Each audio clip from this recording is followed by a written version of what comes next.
Welcome everybody. So today we are going to be learning about compounding growth and decay models. So up above we have our original growth and decay model with now our A being our final amount, our P being our initial amount, our R is our rate, remember it's always in decimal, and our T, which is in time. Let me zoom in on that fun stuff. Alrighty. And so now when we look at compounding, we have our A, which is our final amount, okay? And then our P is our initial amount, our R is still our rate, our T is still our time, and now we have an N. N is the number of times that we are compounded in 1 year. So you'll want to pay close attention to these bad boys. Okay, because we're talking about in a year. So annually is 1 year, semi-annual happens twice, so that's twice a year. Quarterly is 4 times a year. Monthly, there are 12 months in a year, 52 weeks in a year, and 365 days in a year. All right, so we need to know our equation and we need to know these terms. Now, if we look at our first example, you deposit $2,000 in an account that pays 4.75% interest compounded quarterly. What will the balance be in 5 years? So we are just going to list out our terms. So P is going to be our initial amount. So that was the $2,000. And then our R is our rate, which is 4.75%, which we're going to change into a decimal.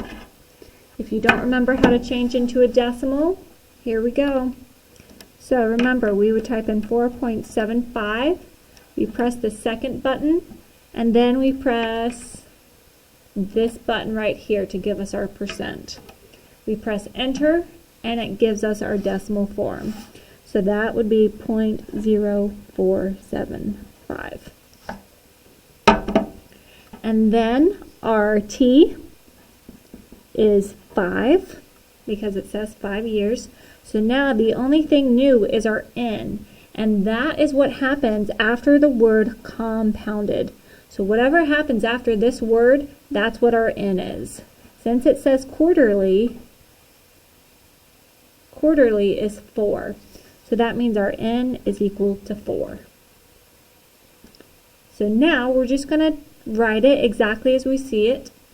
So we have A equals our P, which is $2,000. And then 1 plus our R is 0.0475 over our N, which is 4. And then it's to the N times T. So I'm going to have the N, which is 4, times my T, which is 5. Okay? And then we are going to type that into our calculator exactly as we see it.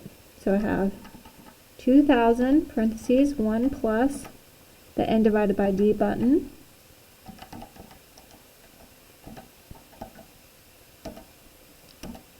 And then to the 4 times 5. Okay? And then you press enter, and you get that amount. So A equals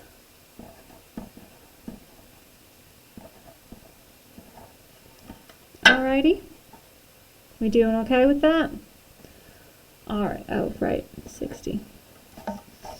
Okay, then let's try the next one.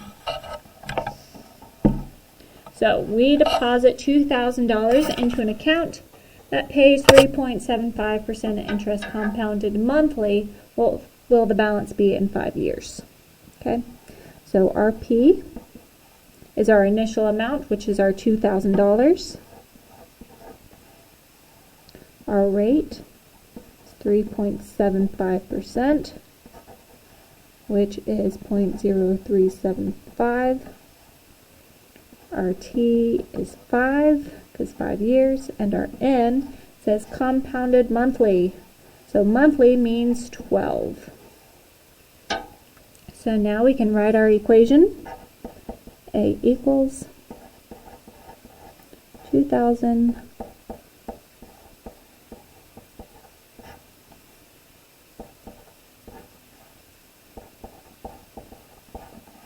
okay, and so I want you guys to type that into your calculator and tell me what you get. So you guys are telling me what you get. Okay, so you should have gotten an answer. And now for our next piece, we are going to compare example 3 and 4 and state which is the better choice. So basically, which one gives more money? Okay, so we're going to answer that question later. Alright, so we are going to example 3. Oops, sorry guys, there we go. Alrighty, and you deposit $365 into an account that pays 3% interest compounded semi-annually. What will the balance be in 9 years? So RP is $3,650. Our rate is 3%. Our time is 9 years, and our N, semi-annually, that means 2.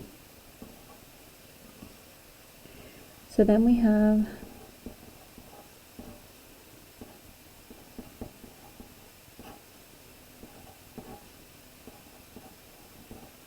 okay, and so then when we type that into our calculator, here we go.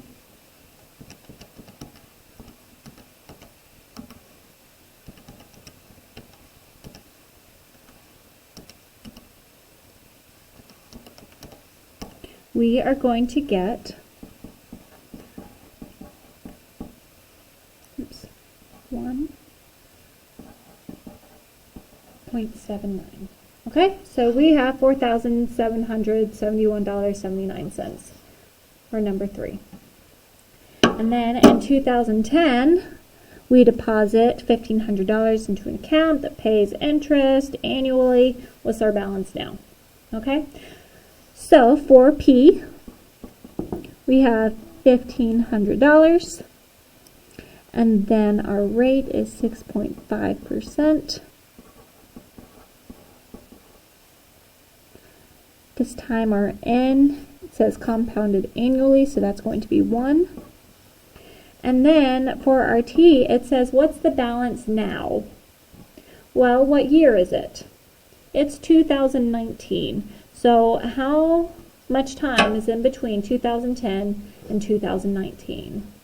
That's 9 years. So for T, we would put 9. Alrighty. So then we write our equation.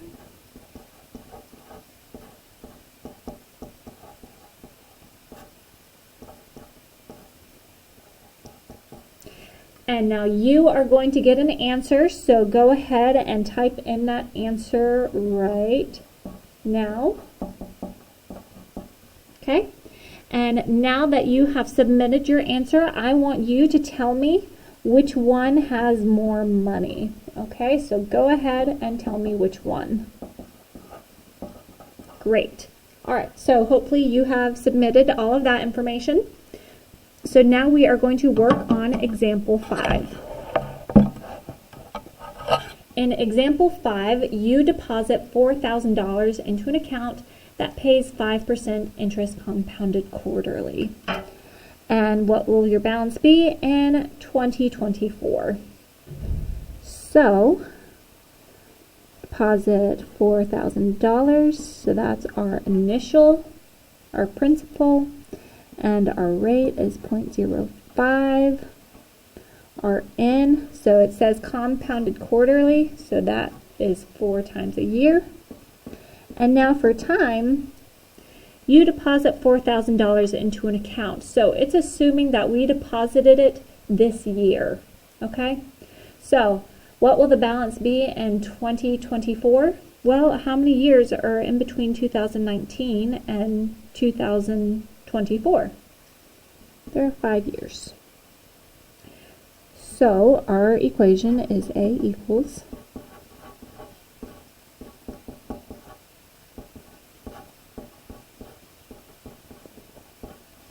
alright, and then we are going to type that into our calculator exactly as we see it. Let me, whoops, do it the other way.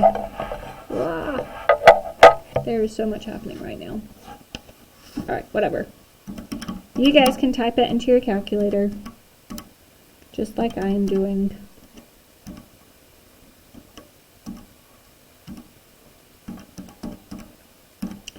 And we are going to get, goodness gracious, this got all kinds of discombobulated. There we go. 5128.15. And so that's the answer you should have gotten for that. We are not going to worry about number 6. So don't worry about that one. And now, this has been an 11-minute video. So now it's time for Delta Math. Good luck, guys.